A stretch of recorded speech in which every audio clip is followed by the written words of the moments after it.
Destaque internacional: Bahrein e Israel fecharam um acordo para estabelecer relações diplomáticas, anunciou o presidente Donald Trump agora no finalzinho da semana, ontem sexta-feira.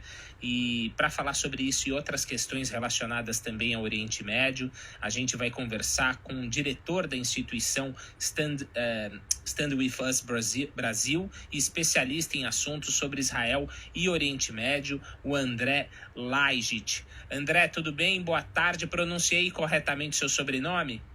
Pronunciou. Boa tarde, Ricardo. Tudo bem? Tudo jóia. André, a gente tem um tempo aqui razoavelmente bom para nossa conversa, para não falar naquela correria de sempre no noticiário, já que hoje é sábado. Então, acho que a gente pode começar voltando um pouquinho para trás na história. Qual que é a importância desse acordo, se a gente olhar para trás e como a situação vinha naquela região?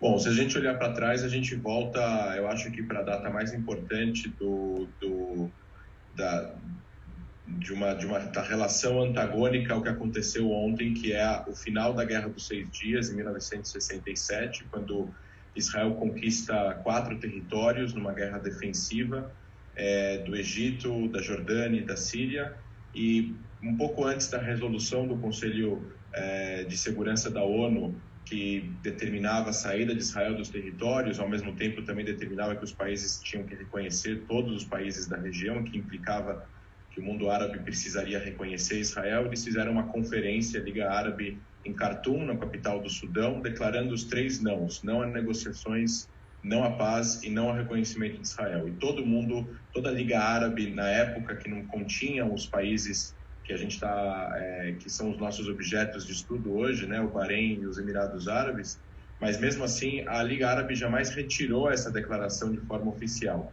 Então, de um Oriente Médio de 60 anos atrás, que rejeitava qualquer tipo de negociação com Israel, mesmo se ela se retirasse de territórios conquistados nas guerras, hoje em dia a gente está vendo países querendo ter relações com Israel sem colocar pré-condições para que Israel resolva a questão com os palestinos, por uma série de motivos. Mas existe uma mudança muito grande no Oriente Médio nos últimos 10 anos, 20 anos, que também tem a ver com o fato do Irã estar sendo um país muito agressivo, dominando 4 capitais, fazendo programa nuclear, e os Estados Unidos estarem se retirando de partes do Oriente Médio. Israel é visto por esses países como um Estado forte, com uma economia estável, um país próximo do Ocidente, da Europa, e esses países estão vendo já uma mudança na sua própria população, novas gerações querendo novas coisas, e isso tem isso casa com uma mudança de política no Oriente Médio,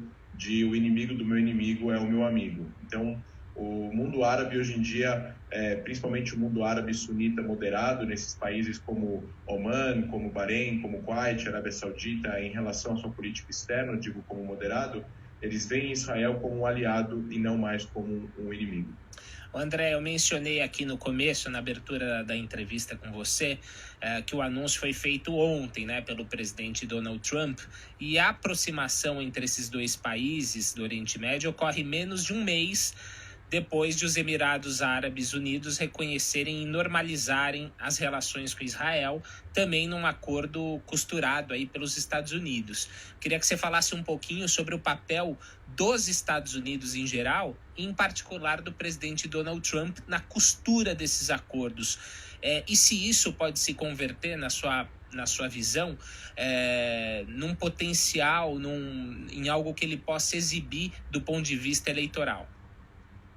O presidente dos Estados Unidos, Donald Trump, desde o começo da sua gestão e até mesmo na campanha, ele trazia uma agenda de ser negociador, de ser um bom negociador quando ele era empresário, com o mercado imobiliário em Nova York, que é um mercado muito competitivo. Então, ele era uma pessoa que já trazia aquela questão de ser um grande negociador e de oferecer grandes oportunidades de negócios.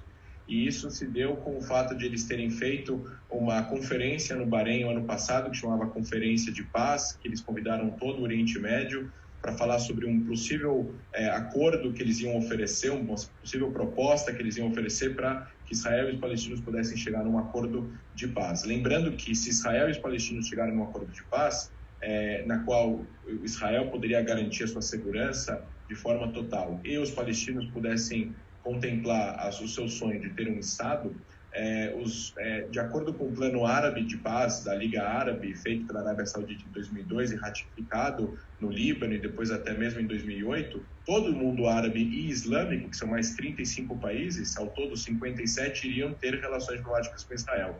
Então, o Trump, na hora que ele faz essa conferência no Bahrein ano passado, ele espera um tempo, por causa de uma crise política que estava em Israel instalada, de não ter um governo fixo, né, e ter tido 3 eleições em 1 ano e meio, a anunciar, em janeiro desse ano, uma proposta de paz entre Israel e os palestinos. Essa proposta ela é muito vantajosa para Israel, na visão dos palestinos ela é menos vantajosa em questão territorial, e para poder ter algum trunfo internacional que não veio através dessa negociação entre israelenses e palestinos, que não aconteceu até agora, apesar de ainda existir 5 anos, né, de acordo com a proposta para essas negociações acontecerem, ele acabou indo num caminho paralelo de tentar negociar com estados árabes moderados do Golfo, que já têm relações sigilosas com Israel há muitos anos, de fazer com que esses países tenham relações completas e abertas e públicas com Israel, com voos, com embaixadores, com comércio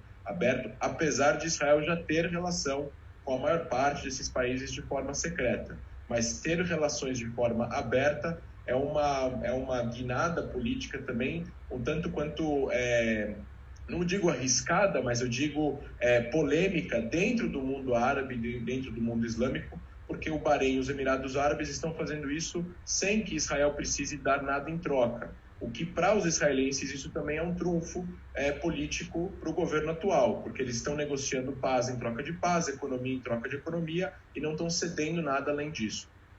André, estou lendo aqui nas agências internacionais que neste sábado o Irã acusou as autoridades do Bahrein de cumplicidade nos crimes de Israel ao normalizar suas relações com este país.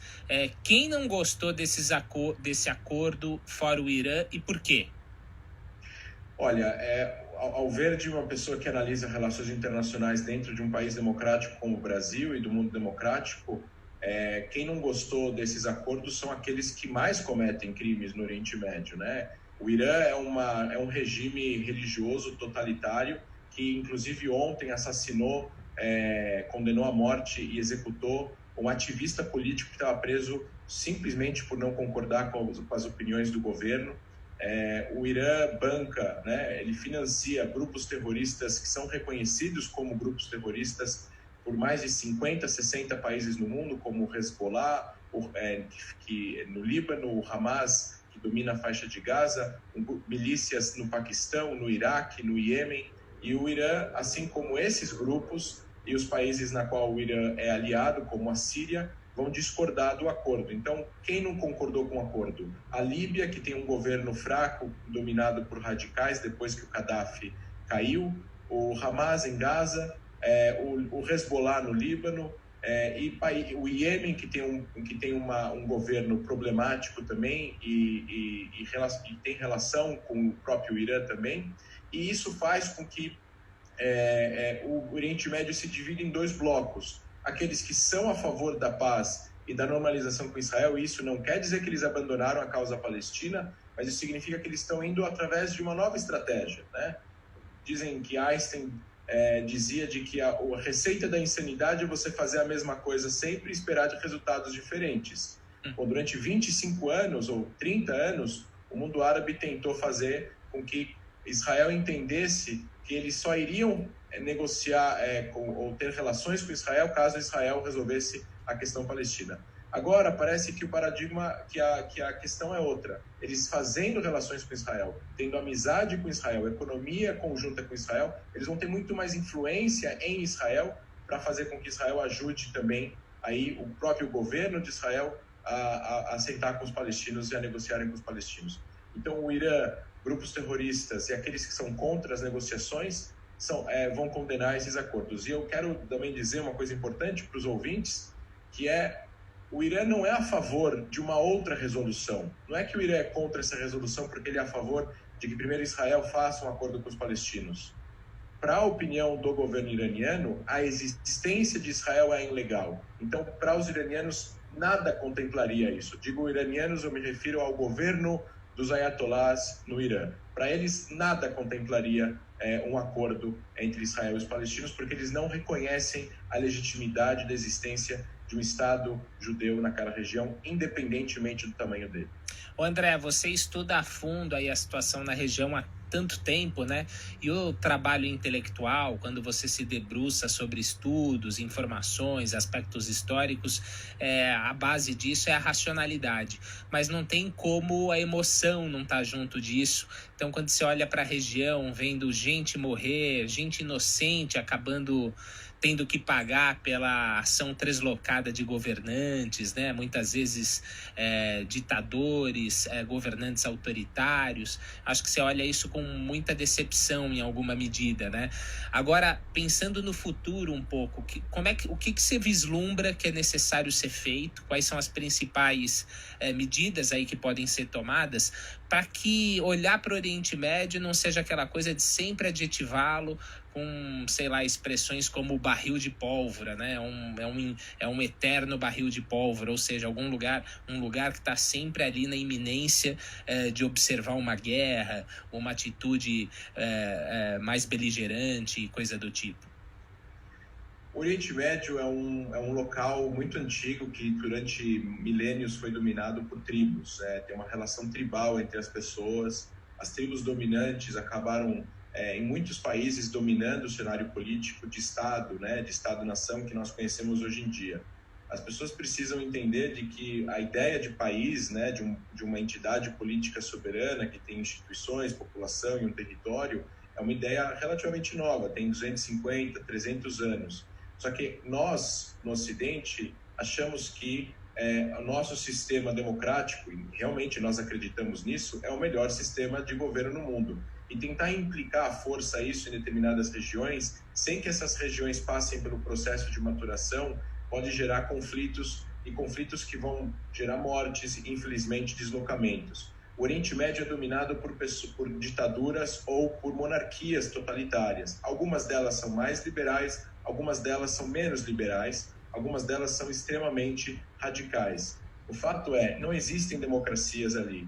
O que nós entendemos é, quanto mais esses países se aproximarem do Ocidente, quanto mais esses países abrirem sua economia para a tecnologia que é criada dentro desses países e em outros países do Ocidente, quanto mais relações eles tiverem com países democráticos, mais influência cultural desse soft power e do mundo globalizado, que faz com que shows e startups e economia cresça nesses países, mais as gerações futuras vão desejar ter governos mais estáveis e mais democráticos. Só que isso é um processo de maturação, é um processo que demora mais tempo. A gente não pode ser tão imediatista. É o que normalmente se fala em países árabes na região. Esses países têm governos que duram 20, 30, 40, 50 anos. Em Israel, a gente teve 3 eleições em 1 ano e meio. Então, às vezes, para Israel, o imediatismo, para os Estados Unidos, o imediatismo de mudança de regime ou de democratização, às vezes não é no mesmo passo e no mesmo tempo. Demora mais tempo. O que eu vislumbro é de que se continuar desse jeito, se mais países se aproximarem de Israel e ajudarem Israel e os seus irmãos palestinos a chegarem a uma resolução viável para os dois e justa para os dois, que contemple Israel continue tendo controle do seu território e a sua segurança garantida de inimigos externos e de países agressivos, de grupos terroristas, e os palestinos possam ter a sua dignidade respeitada e o seu país estabelecido, aí sim a gente vai estar caminhando para um Oriente Médio mais próspero, com mais possibilidades de esses países aderirem a mais liberdades e uma possível democracia que nós conhecemos aqui. Mas isso ainda vai demorar bastante tempo. André, o nosso tempo está se esgotando, mas eu não gostaria de fechar a entrevista com você sem a oportunidade aqui de te perguntar um pouco sobre o Líbano, né? Semanas atrás a gente viu aquela explosão assustadora na região portuária da capital Beirute e agora houve um novo incêndio. Como é que você tem visto a situação lá no país à luz desses 2 episódios recentes?